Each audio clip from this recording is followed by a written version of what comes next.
All right, Will. Week 2, preseason Bears Colts. They end up not winning this game. I don't think that really matters. So what are your top takeaways from this game? I mean, you have to start with Tyson Bagent here.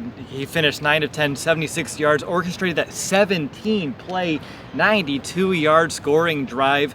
Coach Eberflus, after the game in the press room, was very non-committal about who QB2 can be. All he said is, I'm going to keep all options open. I don't want to close my mind to any possibility. And then Tyson, after the fact, kept mentioning, I'm just here to execute, make every play run as smoothly as possible. That's what the coaches have told me to do.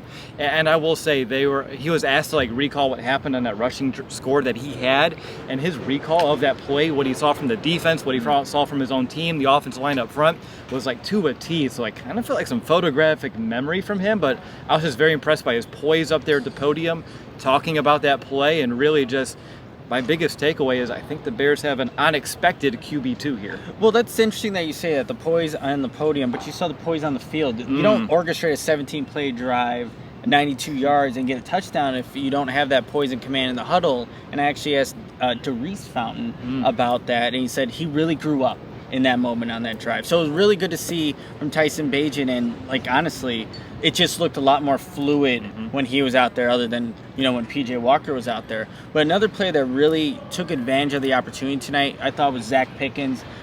He obviously was starting in place of Andrew Billington tonight's game, who was out, but it was a guy that was in the backfield, making tackles for loss. There was a screenplay. You see Zach Pickens running over there to make a tackle. So he's just really learning and using what he's being taught by Andrew Billings, Justin Jones on the sidelines, who were talking to him all throughout the game. But also, he was saying they really wanted to work on his get-off and just wanted to keep that pad level low, and I thought he did pretty well at that in tonight's game. I thought too, Pickens, that's back-to-back weeks where he has made a play in the backfield. And this is a Bears defensive line that last year, they weren't making those sorts of plays. This preseason, last week, you saw a little bit more than you did here tonight. They were kind of hard to come by, but Pickens was one of them. And then another player for back-to-back weeks, and we've been hearing about him since OTAs, is Terrell Lewis. He had a strip sack here for the Bears today, and as the Bears are looking for a pass rush, we did not see a lot of it on this field here today, but Terrell Lewis was one of those players that was a bright spot for that pass rush. One player that I thought maybe didn't make the most out of this opportunity, and maybe I'm going to be a little too harsh on him right now,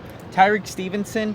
I thought there was one play near this right sideline where obviously he gets flagged for a personal foul penalty for the late hit, and then he has a football go right through his hands on the interception. But we were talking about this, Will.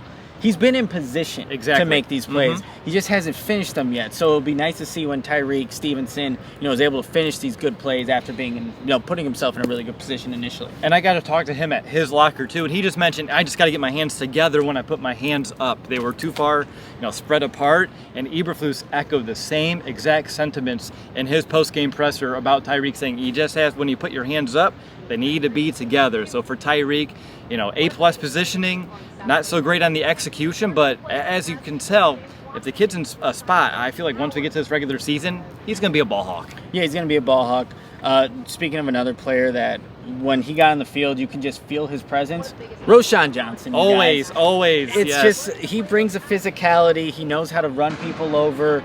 There's just, I don't know if it's a sense of calmness when he's out there, but you just know he's going to get from point A to point B and read his lineman the right way, whether it's making a cut or just lowering the shoulder pad. It's been fun to watch Roschon.